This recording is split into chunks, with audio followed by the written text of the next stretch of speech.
ये कहानी है चंदनपुर जंगल की, जहाँ एक हथिनी और उसके दोनों बेटे डमरू और गोपू रहते थे। हथिनी के दोनों बच्चे बहुत ही प्यारे और दयालु थे।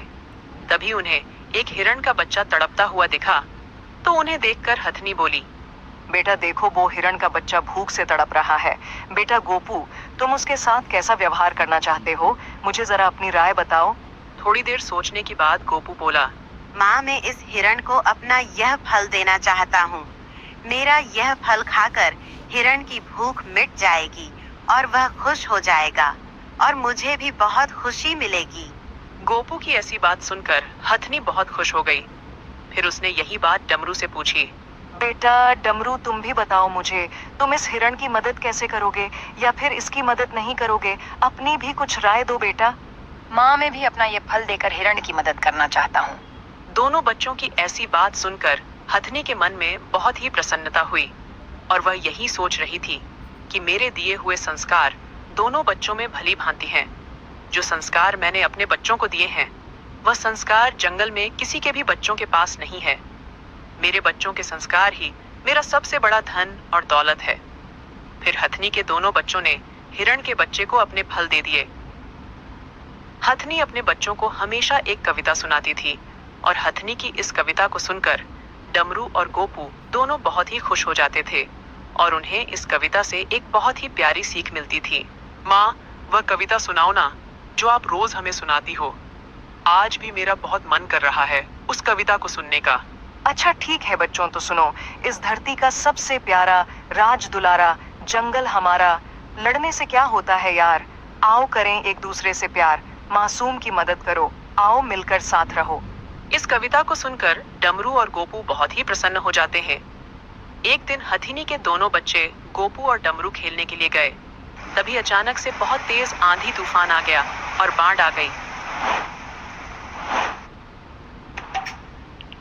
सोचा जरा दिवाली के लिए आउटफिट ढूंढ लूं। Pink, hot pink. और बाढ़ आ गई और बाढ़ में डमरू और गोपू दोनों बह गए।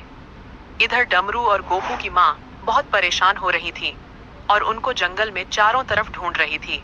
इधर डमरू बहकर एक शेर की गुफा के पास पहुंच गया और गोपू एक भालू के पास पहुंच गया। और गोपू और डमरू पानी में बहकर हथिनी से इतनी दूर पहुंच गए कि हथिनी का वहां पहुंचना नामुमकिन हो गया है और हथिनी बेचारी जंगल में उन दोनों को ढूंढती रही। कौन है रे तू? और तुझे मुझसे डर नहीं लगता है? एक पल में मैं अभी तेरा शिकार कर लूंगा। मेरे पास खड़ा क्या कर रहा है? चल जा अपने घर। मुझे आपसे डर क्यों लगेगा? मैंने आपका क्या बिगाड़ा है? मैं तो हमेशा दूसरों की मदद करता हूँ। मुझे अपने घर में थोड़ी सी जगह दे दो। यहाँ बाहर बहुत ठंड लग रही है। फिर थोड़ी देर में मेरी माँ मुझे लेने आ जाएंगी। छोटे हाथी की ऐसी बातें सुनकर शेर का मन मोहित हो गया और शेर डमरू की मासूमियत देखकर बहुत खुश हो गया। फिर शेर ने सोचा, लगता है इसने अभी तक शेर नहीं देखा है और यह जिस नदी से आया है वह नदी तो पहाड़ी के उस पार से आई है, जो कि यहाँ से बहुत दूर है। इस तरह से तो उसकी माँ यहाँ कभी नहीं आ सकती है और अभी यह बच्चा है। मैं इसका शिकार करूंगा तो क्या फायदा होगा? वैसे भी कितना प्यारा मासूम सा हाथी है। मैं एक काम करता हूँ, इसको अपने पास रख लेता हूँ। ये मेरा नौकर बनकर रहेगा, हमेशा मेरी सेवा करेगा। बताओ ना अंकल जी, क्या सोच रहे हो? एक बच्चे को ठंड लग रही है और आप इतना क्यों सोच रहे हो? हाँ ठीक है बेटा, आ जाओ। इसे आज से अपना ही घर समझो। तुम भी मेरे बेटे जैसे ही तो हो। आज अगर मेरा कोई बच्चा होता तो वह तुम्हारी उम्र का ही होता। डमरू को तो शेर का सहारा मिल गया था, लेकिन इधर भालू का तो कोई घर नहीं था। भालू बहुत ही ईमानदार और दयालु था। भालू हमेशा दूसरों की मदद करते रहता था। क्या देख रहे हो अंकल जी? मुझे अपने घर ले चलो, फिर तो मेरी माँ मुझे लेने के लिए आई जाएगी। लेकिन अभी मुझे बहुत ठंड लग रही है और मेरे भाई डमरू का भी तो पता नहीं है। वह कहाँ है? आप मुझे अपने घर ले चलो, मुझे बहुत ठंड लग रही है। मेरा कोई घर नहीं है बेटा, और मैं तुम्हारी हालत देखकर समझ गया हूँ कि तुम इस नदी में बहकर आए हो।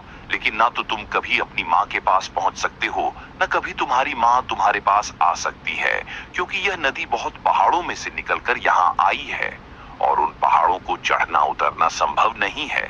इसलिए अब तुम अपनी माँ और भाई को भूल ही जाओ। मैं तुम्हें अपने साथ रख लेता हूँ।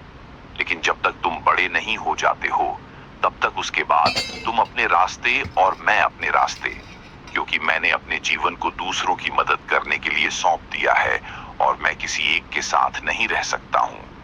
मैं चला फिरता रहता हूँ और हमेशा किसी न किसी की मदद करते रहता हूँ। इसलिए जब तक तुम इस जंगल में अकेले रहने के काबिल नहीं हो जाते हो तब तक तुम मेरे साथ रहोगे। हथिनी बहन, ऐसे जंगल में कब तक भटकोगी? मैं तुम्हारे बारे में सब जानती हूँ। तुम अपने डमरू और गोकू को ढूंढ रही हो, लेकिन बहन वह नदी में बहकर चले गए हैं। अब उन तक पहुँचना नामुमकिन है, क्योंकि यह नदी बहुत सारे पहाड़ों में से निकल कर गई है और इन पहाड़ों को चढ़ना उतरना हर किसी के बस की बात नहीं है और पहाड़ों को पार करने का शॉर्टकट रास्ता भी किसी को मालूम नहीं है। हथिनी बहन, मेरी बात का बुरा नहीं मानना, ऐसा कहना तो नहीं चाहिए, लेकिन फिर भी मैं कह रही हूँ, अब तुम डमरू और भोपू को ढूंढना बंद कर दो, क्योंकि अब तुम उनसे कभी नहीं मिल पाओगी, क्योंकि उस जंगल में तो खतरनाक जानवर रहते हैं। अब तक तो उनका शिकार भी हो गया होगा। लोमड़ी, ये क्या कह रही हो? तुम्हें शर्म नहीं आती है? ऐसी बातें करते हुए मेरे गोपू और डमरू को मुझसे कोई जुदा नहीं कह सकता है। वह जहाँ भी होंगे सुरक्षित होंगे। और हाँ, रही इस पहाड़ की बात, तो मैं अपने बच्चों के लिए ऐसे 1000 पहाड़ों को पार कर सकती हूँ। आइंदा से जवान संभाल कर बात करना। देखो बहन, तुम्हें मेरी बात का बुरा जरूर लग रहा है, लेकिन मैं तो तुम्हारे भले के लिए कह रही हूँ, क्योंकि इस जंगल में तुमसे बड़ा दयावान और कोई नहीं है और तुम्हारी ऐसी हालत मुझसे देखी नहीं जा रही है।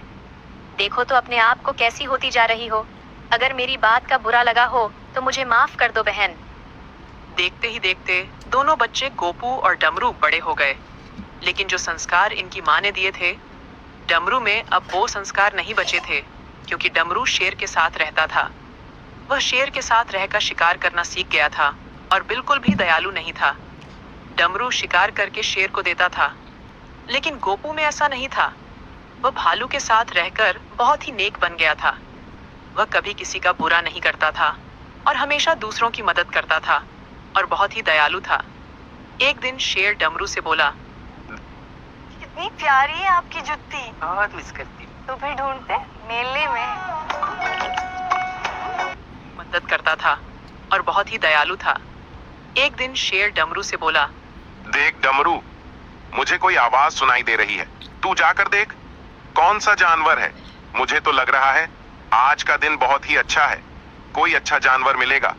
अब खड़ा खड़ा क्या कर रहा है, जल्दी से जा और मेरे लिए उसका शिकार करके ला।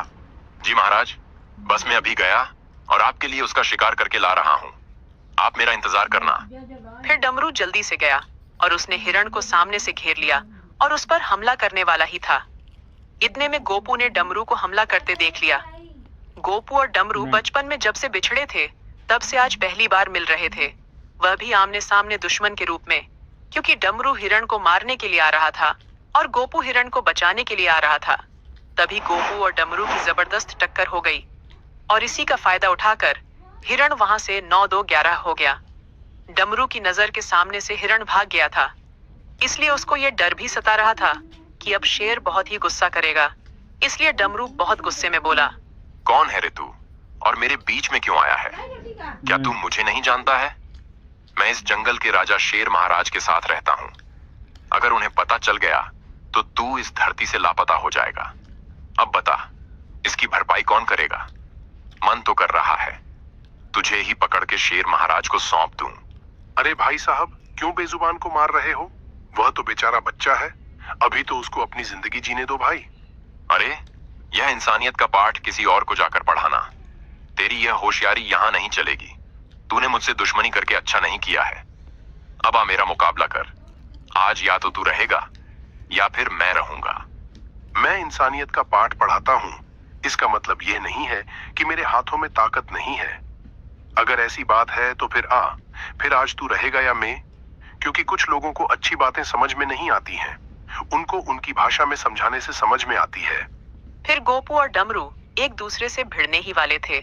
इतने में एक हथिनी वहां आ गई और वह बोली, बेटा, तुम दोनों क्यों लड़ रहे हो? तुम दोनों ही हाथी हो, फिर ऐसा क्या हो गया है जो आपस में लड़ रहे हो? मुझे भी तो बताओ। अरे यार, मैं तो किसी से मतलब भी नहीं रखता हूँ। मैं तो अपने काम से मतलब रखता हूँ। मैं तो बस एक हिरण का शिकार करने वाला था। इतने में पता नहीं ये मूर्ख हाथी कहाँ से आ गया और उसकी वजह से मेरा शिकार भाग गया है। लेकिन हाथी तो पेड़ पौधे पत्ते फल से अपनी भूख मिटाते हैं। हाथी को शिकार की क्या आवश्यकता हो गई है? मैं एक शेर के साथ रहता हूँ और शेर महाराज के हर आदेश का पालन करता हूँ।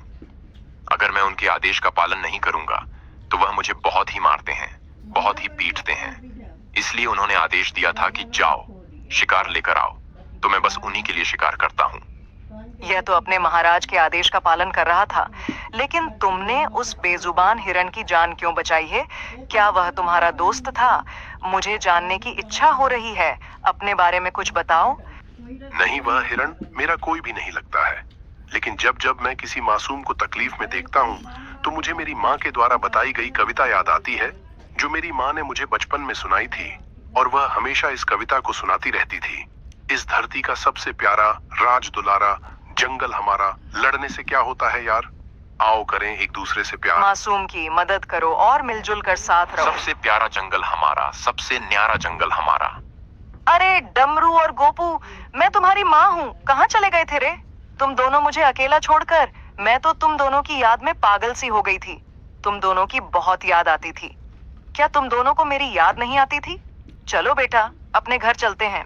अपनी माँ की ऐसी बात सुनकर और उस कविता को सुनकर गोपू और डमरू को भी बचपन की याद आ गई, और गोपू तो माँ के साथ चलने के लिए तैयार हो गया। लेकिन डमरू कहने लगा, माँ, मैं आपके साथ नहीं जा सकता हूँ। मैं आपसे बहुत प्यार करता हूँ, लेकिन मैं अगर शेर महाराज को छोड़कर गया और शेर महाराज को पता चल गया कि मैं उसके पास से भाग गया हूँ, तो वह ढूंढते ढूंढते हमारे पास आ जाएगा और मेरे साथ साथ तुम दोनों भी खतरे में हो जाओगे।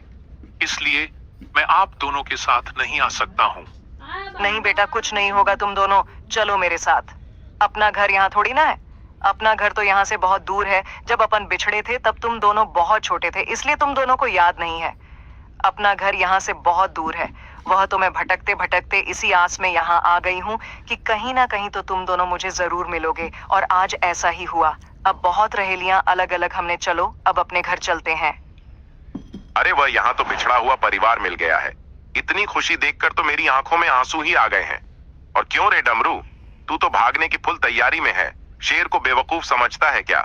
मैं ऐसे ही जंगल का महाराज नहीं बना, कुछ तो अलग होगा मुझ में, जंगल के सभी जानवरों से, तभी मैं इस जंगल का राजा बना हूं। चल अब मेरे साथ चल, इन दोनों को जाने दे। तेरी खातिर मैं इन दोनों को छोड़ देता हूं। नहीं महाराज, मुझे जाने दो। मुझे अपनी माँ के साथ रहना है। मैं जब छोटा था तब मैं अपनी माँ से बिछड़ गया था, तब से मैं अभी मिला हूँ। मुझे अपनी बच्ची खुची जिंदगी के कुछ पल उनके साथ रहना है। आप मुझे मत रोको महाराज, मुझे अपने घर जाने दो। शेर ने हाथी को नौकर बनाने के लिए पाला था, लेकिन शेर धीरे धीरे हाथी से प्यार करने लगा था, और वह भी हाथी से दूर रहना नहीं चाहता था। शेर हाथी को अपने बच्चे जैसा प्यार करता था। ठीक है बेटा, तुम अगर जाना ही चाहते हो तो चले जाओ, लेकिन एक बात याद रखना, मैं तुमसे इतनी नफरत नहीं करता हूँ जितना मैं तुम्हें दिखाता था। मैं तुम्हारे अंदर डर बनाए रखना चाहता था ताकि तुम मुझे छोड़कर चले ना जाओ और हमेशा मेरे साथ रहो। मैं भी तुमसे बहुत प्यार करता हूँ। डमरू, तुम अपनी माँ। आखिरकार इस जंगल में मैं पला बड़ा हुआ हूँ, उस जंगल को कैसे भूलूंगा? हमेशा मैं यहाँ आता जाता रहूंगा, और जब आप बूढ़े हो जाओगे तो आपको भी हम साथ में ले जाएंगे। फिर डमरू, गोपू और हथिनी अपने घर चले गए और बहुत खुश रहने लगे। दोस्तों, कहानी अच्छी लगी हो तो वीडियो को लाइक और चैनल को सब्सक्राइब जरूर करें।